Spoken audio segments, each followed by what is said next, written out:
Thank you, David Trolley. Thank you, thank you, thank you. That was beautiful. The power of now, right this very moment, this minute, the power of a minute, the power of now, the power of connecting, the power of knowing that you're divine, the power of our being connected with the oneness that we are with God, the power of now. We'll talk about that just a little bit more.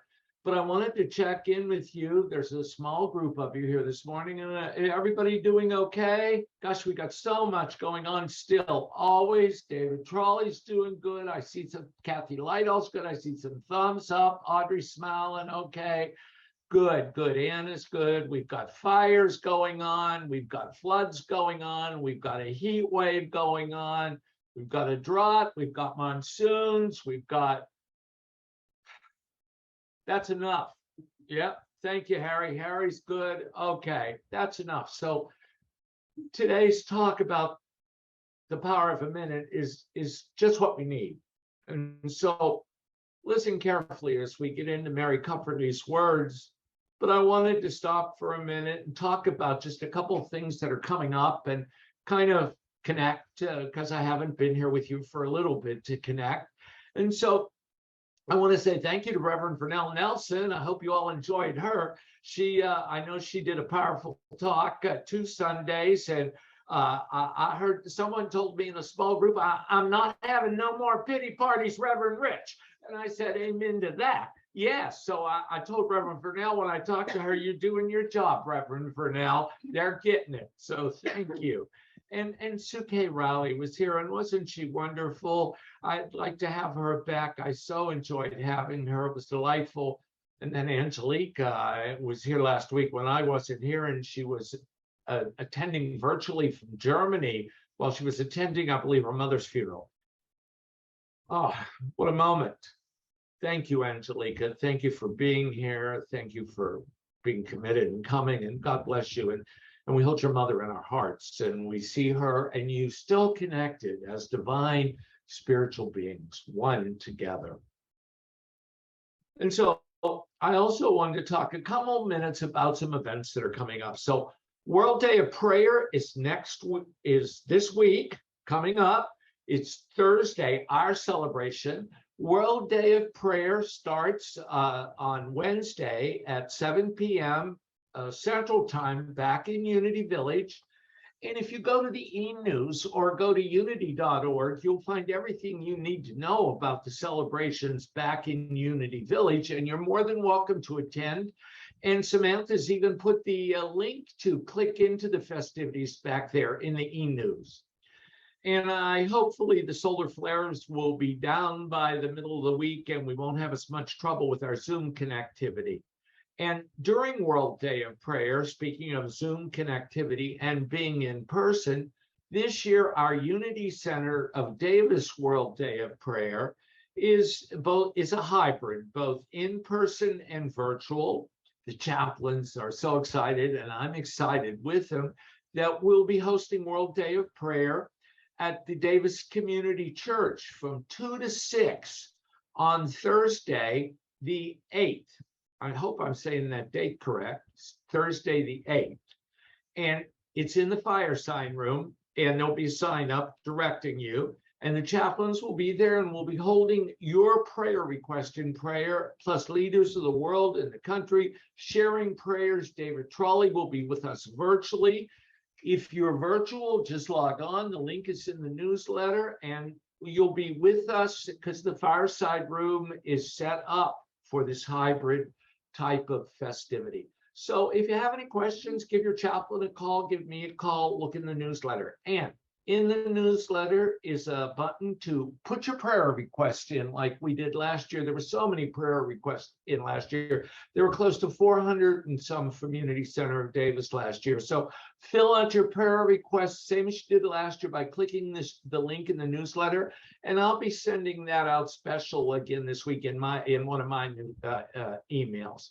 And then I wanted to chat a minute about our Living Abundantly series, which is really a whole lot of fun. And I've been remiss at being where I should because of moving, but Marcia Chicata has filled in with me. But Wednesday, we continue with the 5th meeting. It's at if you want to meet in person, and I'll be there with my sister Carol. We're going to Patricia Wright's house this week. So she's ready to accept you at accept you. I mean, you come whenever you want, I guess, but at 5:45. And I understand she's putting out a bit of a spread. So everybody has, but I heard something about she went fishing and caught a salmon or something.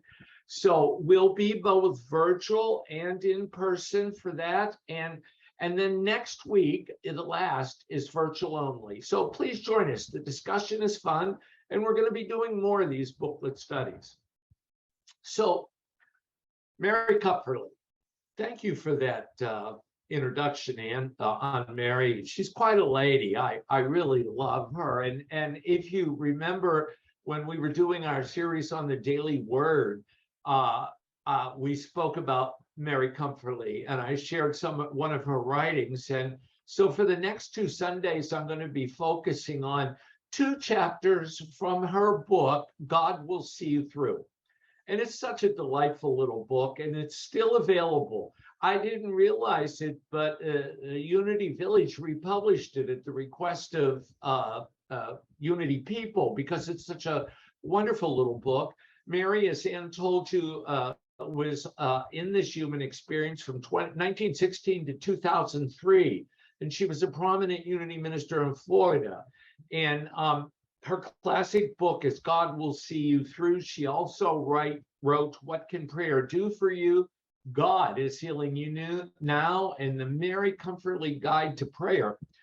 On Mark Hicks's website, Truth Unity, there's some more information from her. And one of the things I was enjoying was listening to Mary's. There's a sermon of Mary's on there that they have in the archives, and it's interesting. But, you know, she's got that, well, some people would say old-time religion, but I would say old-time affirmation giving, you know? When she says an affirmation, excuse me, I hurt my arm and I just pounded on the desk, excuse me. She says that affirmation, you know it, you feel it. Mary Kupferle. So I want to give you a little example of Mary and the way that she said her affirmations, the way her faith led her to write and led her to preach and led her to live her life. In her Unity book, in the Unity booklet, and you can find Unity booklets online at unity.org, Loving, Healing, and Abundance, Bringing Spiritual Wisdom to Life, there's a meditation for Mary Kupferle. And I just want to share it with you real quickly. This is an example of her work. It's a meditation for healing. My healing is right here. It is in the air that I breathe, the surrounding I see. It fills this space, and it lives within my heart. It is the light of day and in the darkness of night. It is the clouds and in the sunshine. It is in the cells and atoms of my body temple. This healing is in the movement of my mind and in the activity about me. My healing is at hand. It is nearer than breathing, closer than hands and feet. It is all present and ever available, abundant and plentiful. It is here, right now, wherever I am. It is mine without stint, without pleading or begging. It is mine to quietly accept.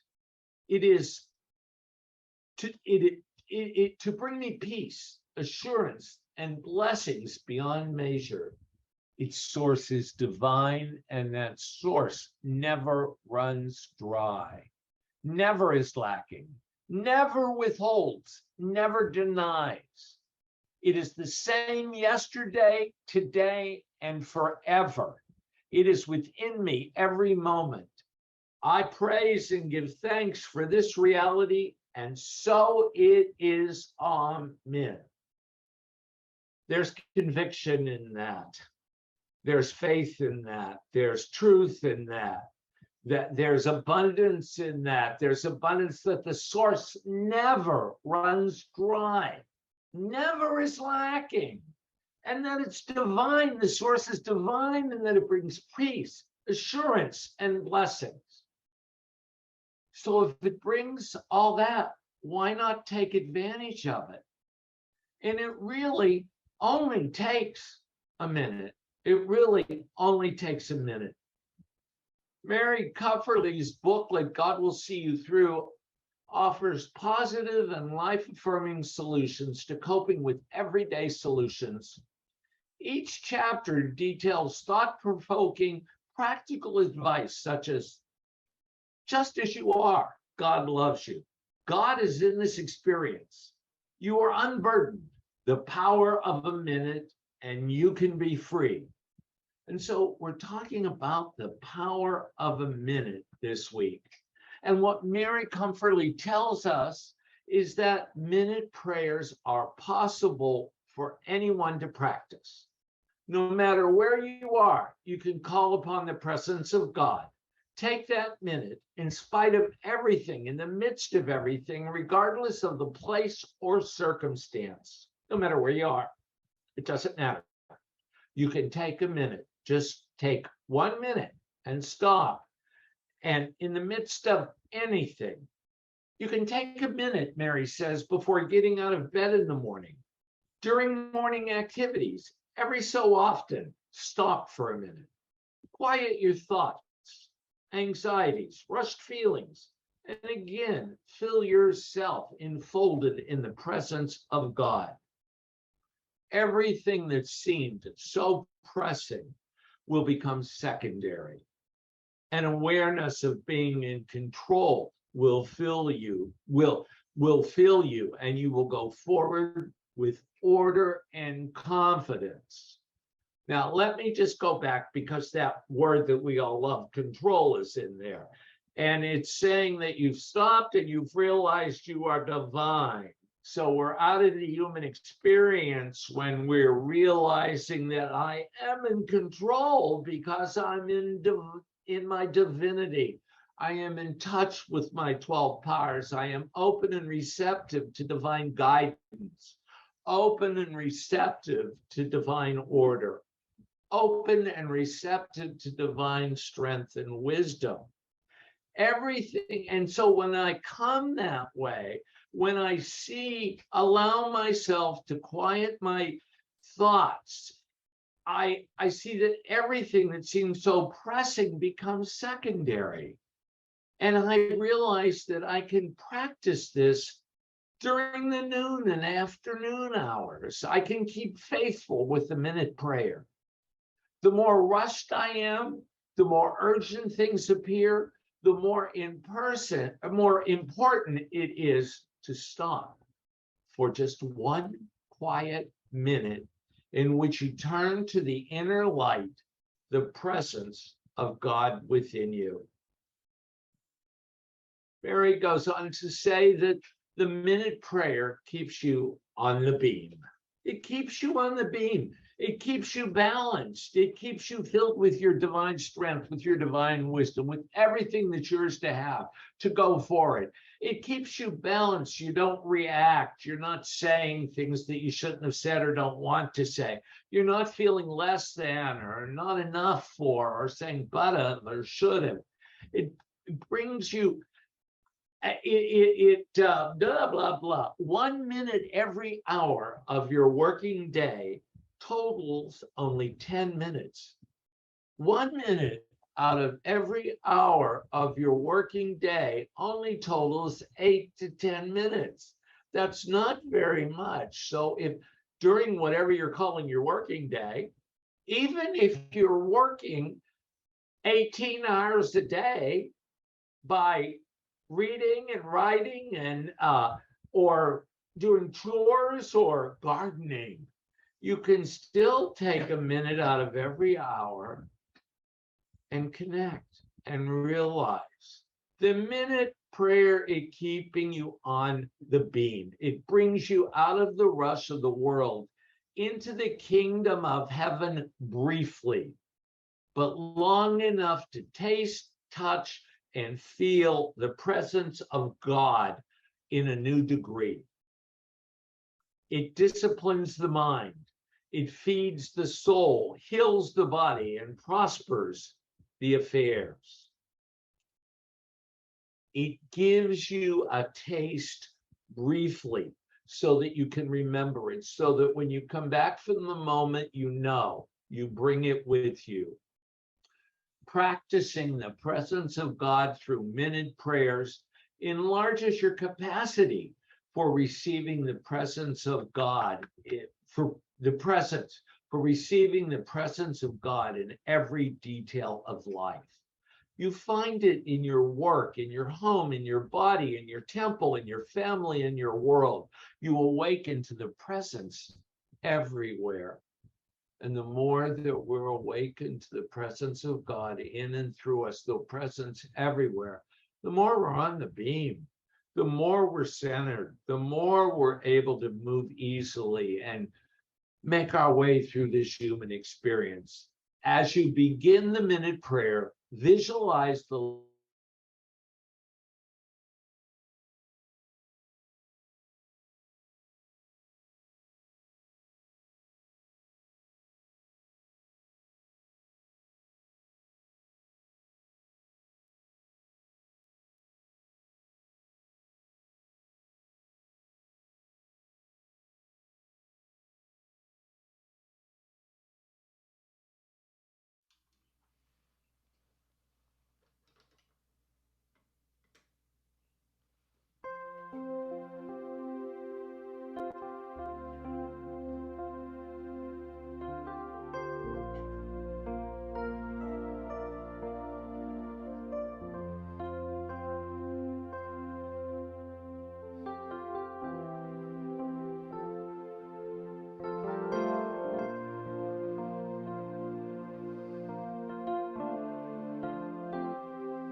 David, do you want to continue playing music until Reverend Rich can get back on? I would love to. Thank you.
Thank you, David Trolley. That was absolutely gorgeous. I'm so glad that I got kicked off the internet so that you could play. Thank you. And so here I was in the middle of moving, and you know how cats are, right? And the cats were getting feisty, and things were going on, and I went to move Bessie to go downstairs, and she had a cat moment. She got feral on me. And so I have bruises from my head to my chest to my arms. I got bit 3 times. Yeah, hard to believe by little Bess.